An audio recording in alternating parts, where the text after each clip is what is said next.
ವಿದ್ಯಾರ್ಥಿನಿಯ ತಾಗಿರುವಂಥ ಉಷಾ ಕೂಡ ನಮ್ಮ ಜೊತೆ ಇದ್ದಾರೆ. ಬನ್ನಿ ಅವ್ರು ಮಾತಾಡ್ಸೋಣ. ಅವ್ರು ಏನು ಹೇಳ್ತಾರೆ ಅಂತ. ಮೇಡಮ್, ಈಗ ನಿಮ್ಮ ಮಗಳು ನಿಮ್ಮ ನಿರೀಕ್ಷೆ ತಕ್ಕನಾಗೆ ಮಾರ್ಕ್ಸ್ ಬಂದಿದೆ, ಏನು ಹೇಳಕ್ಕೆ ಇಷ್ಟಪಡ್ತೀರಾ?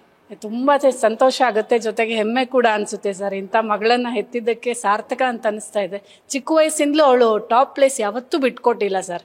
ಯಾವುದೋ ಸೆಕೆಂಡ್ ಸ್ಟ್ಯಾಂಡರ್ಡ್ ಮತ್ತು ಸಿಕ್ಸ್ತ್ ಸ್ಟ್ಯಾಂಡರ್ಡ್ ಅನಿಸುತ್ತೆ, ಎರಡೇ ಕ್ಲಾಸ್ನಲ್ಲಿ ಅವಳು ಸೆಕೆಂಡ್ ಪ್ಲೇಸಿಗೆ ಬಂದಿದ್ದು ಹೊರತು ಇದುವರೆಗೂ ಅವಳು ಫಸ್ಟ್ ಪ್ಲೇಸಲ್ಲೇ ಇದ್ದಾಳೆ ಸರ್. ಇದು ಸ್ಟೇಟಿಗೆ ಫಸ್ಟ್ ಅನ್ನುವಂಥದ್ದು ನಿಜವಾಗ್ಲೂ ಅದು ನಂಬಲು ಅಸಾಧ್ಯ ಸರ್. ಸಾಮಾನ್ಯ ಮಕ್ಕಳು, ಎಲ್ಲ ಮಕ್ಕಳುಗಳಿಗೂ ಒಂದು ರೀತಿಯ ವಾತಾವರಣ ಮನೆಯಲ್ಲಿ ಭಿನ್ನವಾಗಿರುತ್ತೆ. ನಿಮ್ಮ ಮನೇಲಿ ಮಗಳಿಗೆ ಯಾವ ಥರ ನೀವು ವ್ಯವಸ್ಥೆ ಮಾಡಿಕೊಟ್ಟಿದ್ರಿ?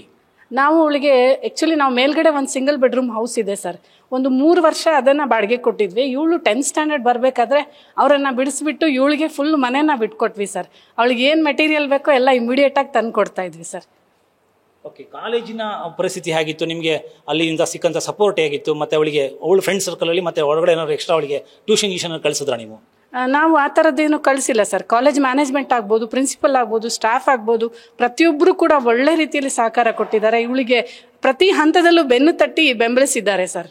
ಅದೆಲ್ಲ ಅವರ ಸಹಕಾರವನ್ನು ಮರೀಲಿಕ್ಕಾಗಲ್ಲ ಸರ್.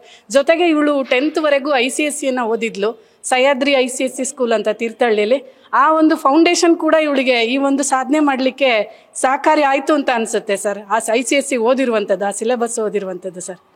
ಓಕೆ, ಈಗ ಒಂದು ಪೇರೆಂಟ್ ಆಗಿ ಸಾಮಾನ್ಯ ಉಳಿದಂಥ ಮಕ್ಕಳುಗಳಿಗೆ ಅಥವಾ ತಂದೆ ತಾಯಿಗಳಿಗೆ ನೀವೇನು ಹೇಳಕ್ಕೆ ಇಷ್ಟಪಡ್ತೀರಿ? ಅಂದರೆ ಮಕ್ಕಳನ್ನ ಯಾವ ಥರ ಓದಂಥ ವಾತಾವರಣ ಕಲ್ಪಿಸಿದ್ರೆ ಅವ್ರಿಗೆ ಅನುಕೂಲ ಆಗುತ್ತೆ ಅಂತ ನೀವು ಹೇಳಿ ಬಯಸ್ತೀರಾ?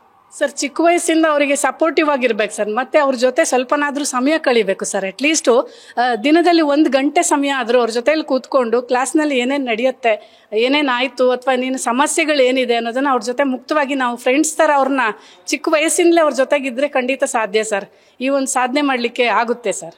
ಎಲ್ಲ ರೀತಿಯಲ್ಲೂ ಮಕ್ಕಳಿಗೆ ತುಂಬ ಹಿಂಸೆ ಕೊಡದೇನೆ, ಅಂದರೆ ಫಾರ್ ಎಕ್ಸಾಂಪಲ್ ನೀನು ಇಷ್ಟೇ ತೆಗಿ, ಇಷ್ಟೇ ಮಾರ್ಕ್ಸು ತಗೋ, ನೀನು ಹಿಂಗೆ ಮಾಡು ಅಂತ ಹೇಳ್ದೇನೆ ನಿನ್ನ ಕೈಲಾಗುವಂಥದ್ದು ಪ್ರಯತ್ನ ಪಾಡು, ನಿನ್ನ ಕೈಯಲ್ಲಿ ಸಾಧ್ಯ ಇದೆ ಅನ್ನುವಂಥದ್ದು ಮೋಟಿವೇಶನ್ನು ಕೊಡ್ತಾ ಇರಬೇಕಾಗತ್ತೆ ಸರ್ ಮಕ್ಕಳಿಗೆ. ಓಕೆ, ಇವಾಗ ಮಕ್ಕಳು ಸಾಮಾನ್ಯವಾಗಿ ಯಾರೇ ನೋಡ್ರು ಚಿಕ್ಕ ವಯಸ್ಸಿಂದ ಹಿಡಿದು ದೊಡ್ಡ ಮಕ್ಕಳ ತನಕ ಮೊಬೈಲ್ ಗೀಳಲ್ಲಿ ಬೀಳ್ತಾರೆ. ಅಂದರೆ ನೀವು ಇದನ್ನ ಮಗಳನ್ನ ಯಾವ ಥರ ಅವಳಿಗೆ ಮೊಬೈಲ್ ಅಂದರೆ ಗೀಳಿತ್ತಾ, ಅದನ್ನ ಅಕಸ್ಮಾತ್ ನೀಡಿದ್ರೆ ಯಾವ ಥರ ಇತ್ತು ಅವಳಿಗೆ ವಾತಾವರಣ ಅಂತ? ಸರ್, ಮೊಬೈಲನ್ನು ಅವಳು ಎಜುಕೇಷನ್ ಪರ್ಪಸ್ಗೆ ಯೂಸ್ ಮಾಡ್ತಾ ಇದ್ಲು ಸರ್. ಅವಳಿಗೆ ಕೊರೋನಾ ಟೈಮಲ್ಲಿ ನಾವು 8th ಸ್ಟ್ಯಾಂಡರ್ಡಲ್ಲೇ ಆನ್ಲೈನ್ ಕ್ಲಾಸ್ಗೆ ಅಂತ ಹೇಳಿ ಅವಳಿಗೆ ಓನ್ ಮೊಬೈಲನ್ನು ಕೊಡಿಸಿದ್ವಿ ಸರ್. ಬಟ್ ಅವಳು ಅದನ್ನು ಅವಳಿಗೆ ಎಜುಕೇಷನಲ್ ವೀಡಿಯೋಸ್ ನೋಡಲಿಕ್ಕೆ ಯೂಸ್ ಮಾಡ್ತಾ ಇದ್ಲು. ಜೊತೆಗೆ ಏನಾದರೂ ಎಕ್ಸ್ಟ್ರಾ ಇನ್ಫಾರ್ಮೇಷನ್ ಕೂಡ ನೋಡ್ತಾ ಇದ್ಲು ಸರ್. ಬುಕ್ಸು ಓದುವಂಥ ಹವ್ಯಾಸ ತುಂಬ ಇದೆ ಅವಳಿಗೆ. ಹಾಗೆ ಆನ್ಲೈನಲ್ಲಿ ನೋಡ್ತಾ ಇದ್ಲು, ಯಾವ್ದಾದ್ರು ಚೆನ್ನಾಗಿರೋ ಬುಕ್ಸ್, ಅವಳಿಗೆ ಇಂಟ್ರೆಸ್ಟ್ ಇರೋ ಬುಕ್ಸನ್ನ ನೋಡಿಬಿಟ್ಟು ಅದನ್ನು ಆಮೇಲೆ ನಾವು ಅದನ್ನು ತಂದು ಕೊಡ್ತಿದ್ವಿ ಸರ್. ಅವಳದೇ ಸ್ವತಃ ಒಂದು ಲೈಬ್ರರಿ ಕೂಡ ಇದೆ ಸರ್. ಆಲ್ಮೋಸ್ಟ್ 150 ಬುಕ್ಸ್ ಇದೆ ಸರ್ ಅವಳ ಹತ್ರ. ಓಕೆ, ಈಗ ಮಗಳು ಇಷ್ಟು ಸಾಧನೆ ಮಾಡಿದ್ದಾಳೆ PUC, ಮುಂದೆ ಅವಳಿಗೆ ಯಾವ ಲೈನಲ್ಲಿ ಹೋಗಬೇಕು ಅಂತ ಅವಳಿಗೆ ಆಸೆ ಇದೆ, ಮತ್ತು ನಿಮ್ಮ ನಿರೀಕ್ಷೆ ಏನಿದೆ? ಯಾವ್ದ್ರೊಳಗೆ ಅನುಕೂಲ ಅಂತ ನೀವು ಅನ್ಕೊಂಡಿದ್ದೀರಾ? ಸರ್, ನಾವು ಅವಳಿಗೆ ಬಲವಂತ ಏನೂ ಮಾಡಲ್ಲ ಸರ್. ಅವಳಿಗೆ ಯಾವ ಕ್ಷೇತ್ರ ಇಷ್ಟ ಇದೆಯೋ ಅದನ್ನು ಆಯ್ಕೆ ಮಾಡುವಂಥ ಸ್ವಾತಂತ್ರ್ಯ ಅವಳಿಗೆ ಕೊಟ್ಟಿದ್ದೀವಿ ಸರ್.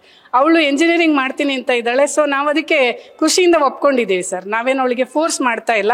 ಯಾಕಂದರೆ ಕೆಲವರು ಹೇಳಿದರು MBBS ಕಳಿಸಿ ಅಂತ, ಬಟ್ ನಾವು ಹೇಳಿಬಿಟ್ಟಿದ್ದೀವಿ ಅವಳಿಗೆ ಅದು ಇಷ್ಟ ಇಲ್ಲ, ಅವಳಿಗೆ ಯಾವ್ದು ಇಷ್ಟಪಡ್ತಾಳೋ ಅದನ್ನೇ ಕಳಿಸ್ತೀವಿ ಅಂತ ಹೇಳಿಬಿಟ್ಟಿದ್ದೀವಿ ಸರ್.